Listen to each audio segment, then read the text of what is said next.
देश भर में लागू हुआ सीएए, अब क्या होंगे बड़े बदलाव, जाने हर एक बात।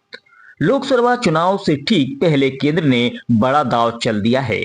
बीजेपी के नेतृत्व वाली सरकार ने अपना एक और वादा पूरा कर दिया है। केंद्र ने सीएए को लेकर नोटिफिकेशन जारी कर दिया है। जैसे ही ये नोटिफिकेशन आया तो हर कोई ये जानने की कवायद में जुट गया कि आखिर इस एक्ट से क्या कुछ बदल जाएगा। जानिए इससे जुड़ी हर एक बात।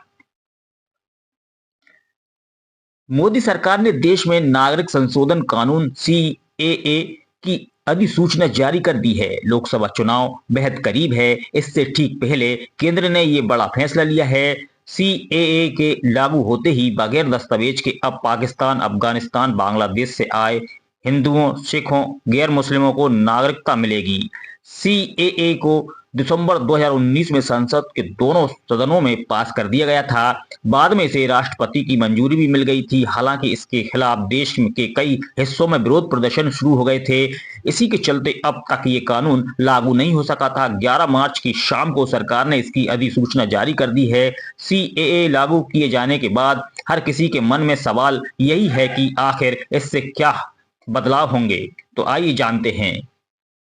सीएए के नियम जारी हो जाने के बाद केंद्र सरकार 31 दिसंबर 2014 तक भारत आए बांग्लादेश, पाकिस्तान और अफगानिस्तान के प्रताड़ित गैर मुस्लिम प्रवासियों, हिंदू, सिख, जैन, बौद्ध, पारसी और ईसाई को भारतीय नागरिकता देना शुरू कर देगी। सरकार ने बताया कि पूरी प्रक्रिया ऑनलाइन होगी। इसके लिए ऑनलाइन पोर्टल भी तैयार किए गए हैं। इससे बाहर से आए लोगों को रजिस्ट्रेशन करना होगा।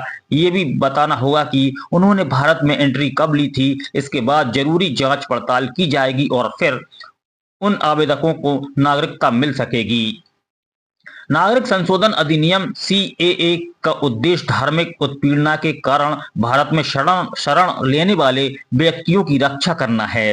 ये उन्हें अवैध माइग्रेशन की कार्रवाई के खिलाफ एक ढाल प्रदान करता है।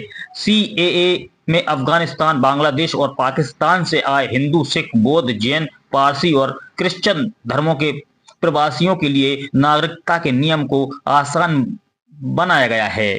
पहले किसी व्यक्ति को भारत की नागरिकता हासिल करने के लिए कम से कम पिछले 11 साल से यहाँ रहना अनिवार्य था। इस नियम के आसान बनाकर नागरिकता हासिल करने की अवधि को 1 साल से लेकर 6 साल किया गया है। आसान शब्दों में कहा जाए तो भारत के 3 पड़ोसी देश पाकिस्तान, अफगानिस्तान और बांग्लादेश से आए गैर मुस्लिम प्रवासियों को नागरिकता देने के नियम का आसान बनाया गया है। सीएए के नियमों के लेकर देश के प्रमुख विपक्षी दल सवाल खड़े कर रहे हैं। 2019 में जब ये एक्ट के केंद्र सरकार संसद में लाई थी तो यह तर्क दिए गए कि कानून देशभावपूर्ण है। ये मुसलमानों को टारगेट करता है जो देश की आबादी का लगभग 15% है। हालांकि सरकार बताती है कि क्योंकि पाकिस्तान, अफगानिस्तान और बांग्लादेश मुस्लिम बहुल इस्लामी गणराज्य हैं, इसलिए वहां से मुसलमानों का उत्पीड़न अल्पसंख्यक नहीं माना जा सकता है। हालांकि सरकार ये आश्वासन करती है कि अन्य समुदाय के आवेदन की समीक्षा केस दर के केस के आधार पर की जाएगी। केंद्रीय गृह मंत्रालय ने साफ कर दिया है कि सीएए में नागरिकता को लेकर पूरी प्रक्रिया ऑनलाइन आयोजित की जाएगी।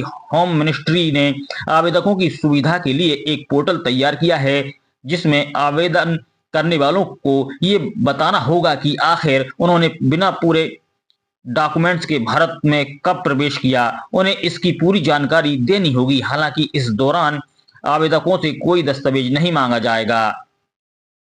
नागरिकता कानून 1955 के मुताबिक अवैध प्रवासियों को भारत की नागरिकता नहीं मिल सकती है।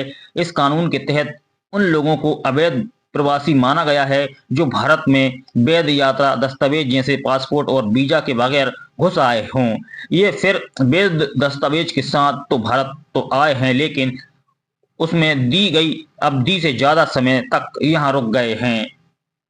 अवैध प्रवासियों को ये या तो जेल में रखा जा सकता है या फिर विदेशी अधिनियम 1946 और पासपोर्ट भारत में प्रवेशी अधिनियम 1920 के तहत वापस उनके देश भेजा जा सकता है। लेकिन केंद्र सरकार ने कानूनों में संशोधन करने के अफगानिस्तान, बांग्लादेश और पाकिस्तान से आए हिंदू, सिख, बौद्ध, जैन पारसी और क्रिश्चियन को छूट दे दी है। इसका मतलब यह हुआ कि इन धर्मों से संबंध रखने वाले लोग अगर भारत में वैध दस्तावेज के बगैर भी रहते हैं तो उनको ना तो जेल में डाला जा सकता है और ना उनकी निवासित किया जा सकता है। ये छूट इन धार्मिक समूह के उन लोगों को प्राप्त है जो 31 दिसंबर 2014 को या उससे पहले भारत पहुंचे हैं।